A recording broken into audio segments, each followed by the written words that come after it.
Today, we're going to be going over the Pistoleer Deadeye build that I'm currently playing and how I'm having so much freaking fun with this class. And you can too. It's extremely easy to play and it offers a lot of scenarios that as you get used to the class and you play it more efficiently, your damage is going to go up and up and up and up. And on top of that, we're going to cover some hidden tech with Pistoleer to make sure that you're doing the absolute most damage possible on this class. So stick around, let's get into the build. Let's start off with the engraving. So we're going Grudge, Pistoleer, Cursed Doll,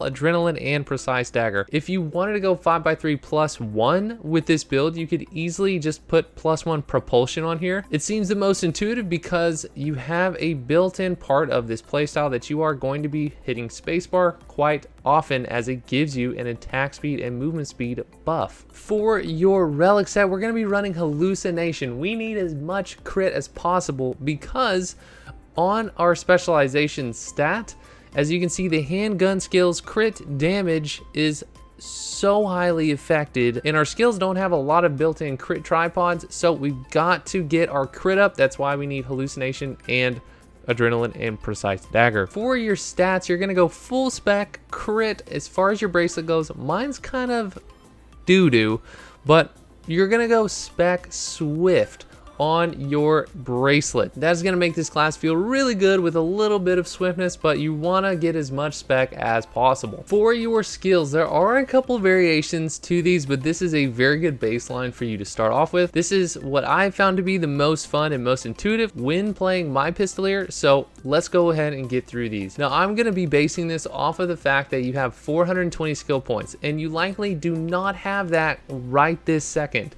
but you will get it eventually. And if you haven't started working on your skill point potions and your runes, then you should definitely start doing that. I just made a video about it, so go check that out. That way you can get your skill point potions up and get your damage up at the same time. You're gonna take your grenade and you're going to run bleed rune on it because you're tossing it out so much. It's wild how much damage this thing does. You're gonna take weakness exposure. This gives you 10% extra credit, as well as all of your other party members too. And you're gonna take enhanced grenade and internal ignition. Then for Deathfire, you're gonna go Gold, Gale Wind, and you're gonna go Tenacity, Chain Throw, and Keen Shot. For Equilibrium, you're gonna go High Speed Shot, Decimation Shot, and Vital Point Shot. And you're gonna run Gale Wind. Now, there is a variation that you can run with this build that includes a Conviction Judgment runes, which I will go over in just a second. For your Enforce Execution, this is your counter skill, and really you don't need to take this all the way to 7. You can just leave it at 4 and give it the Swift Conviction and put a Rage rune on there just in case you do counter and you get a nice little attack move speed bonus. For Cruel Tracker, you're gonna go Purple Gale Wind with Swift Fingers, Rapid Fire Enhancement, and Quick Draw. And for Desperado, you're gonna go Quick Recharge, Bullet Time, Armor Piercing Bullet, and Style Chain. For Meteor Stream, you're gonna go Weak Point Detection, Piercing Explosion, and Meteor Fall. Now, there's a big debate on whether you should go Bombardment Support or Meteor Fall. Bombardment Support fires 3 different bursts, but all of them have a chance to crit or not crit. And doing a lot of testing in Trixion with about 25 of these attacks a piece, it seems that Meteor Fall comes out at doing more consistent damage. It's a quicker attack, and you can throw Overwhelm rune on this instead of having to use Gale Wind with the bombardment support, because it's a much longer attack since you're attacking with 3 different bombardments. So it's, in my opinion, a much better decision to go Meteor Fall and use Overwhelm rune. That way you can bring more utility to not only yourself but to the rest of the raid team as well with more stagger. So that's what I do, but of course you can do your own testing and choose whatever you would like. Moving on to the last skill, Quick Shot. You're gonna put your Quick Recharge rune in here and go Swift Fingers, Initiate Shot, and Final Light. That is the bulk of this build as far as skills go, but you can run Conviction Judgment, the 2 most obvious choices for that because they involve a lot of bullets hitting the enemy. Is putting Conviction on Desperado and then Judgment on Equilibrium.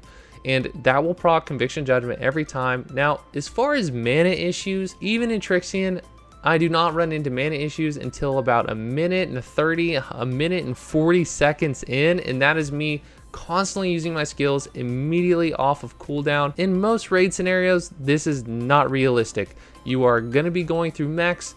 They are going to be having cutscenes. You are also going to have a support, and all the supports have a mana regen skill. So that just furthers that time. And so for me, I don't really see the purpose of going Conviction Judgment. Yes, you will get a little bit of extra cooldown for some of your skills when you use Conviction Judgment. So if you want to do that, you absolutely can. For your gems, you're going to be running a damage gem on every skill except your counter, which is Enforce Execution. And then for your cooldown gems, you are going to be running them on Deathfire, Meteor Stream, Desperado, and Cruel Tracker. With Pistoleer, you have a special spacebar. So as you can see, I spacebar and I get this little assault buff, which gives me attack speed, move speed, and it lasts 6 seconds. So you'll want to be using this spacebar skill every 2 to 3 skills that you use. Another cool thing is that it has 2 charges, and as you can see, there's 8 seconds cooldown on it. And so when you're going through your skills, you can just use it again, boom, and go through your skills, go, go, go, boom, boom, and use it again before the next one, and you're always gonna have 1 charge up. Now let's get into the rotation, and one of the things I love most about this build, and why I actually put it in my top 5 list of DPS classes for newer players in Lost Ark, and if you haven't watched that, go watch that video too. But it's because this class is so simple to play, and you don't get punished for using certain skills before other ones, etc. This is pretty much a press and play class. You can attack from anywhere, you have good crit rate, you can use any skills anywhere, it doesn't matter, and you're gonna be doing really good damage. And you have range, so it's just an all-around really fun class to play. But there are a few things that you can do to make sure you are doing the absolute most damage that you possibly can. And one of those things is taking advantage of your back attack style skills. Now, whenever a skill is back attack, as you can see on Cruel Tracker here, it says attack type back attack. And the reason you want to capitalize on this is because you get extra crit chance and damage for attacking on the back for a back attack style skill. So your back attack skills are Cruel Tracker, Equilibrium, Deathfire, and Quick Shot. Now this leaves your Meteor Stream, which is not a back attack, and Desperado, which is also not a back attack skill. So typically in a fight, I try to find myself at the rear whenever I'm going to use one of those back attack skills. And instead of just running around the boss like this and dashing around, what I like to do instead is use Desperado to get into position before I use one of those skills. If you're finding it really hard to get to the back of the enemy, just go ahead and use your skills. It's better to do most of your damage than not doing any at all, because you're sitting there chasing the butt and you can't find it. And another little tip for Deathfire, you are going to jump backwards in whichever direction that you were pointed to when you started the attack. So for example, if I'm facing this way and I go through Deathfire, I'm going to jump backwards. So you can use this to your advantage because the bosses in this game switch aggro a lot. And if, for example, you're in a party of 4 and there's 3 back attackers and you happen to be at the back as well and the support is too, the boss is likely going to turn around and face you pretty quick if he's not already. So if you are using this attack, instead of just jumping backwards or forwards in line with the boss, what you can do instead is jump out to the side. So right before you start this attack, you can point your pointer right or left, start Deathfire, you're going to get all the damage, but you're going to already be at the side. That way, in case he turns around, starts to attack, you can just dodge out of the way, easy peasy. But guys, this class is so much fun, and if you haven't tried it out yet, I would strongly urge you to. Even if you chose enhanced weapon maybe, you should try the Pistoleer build out and give it a try. It is so relaxed, and at the same time, you can sweat a little bit harder and definitely get rewarded for it.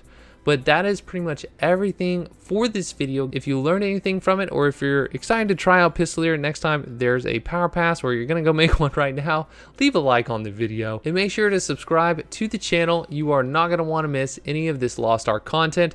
I promise it's going to be in your best interest to do so. But aside from that, I hope y'all have a fantastic day, and I will see you on the next video.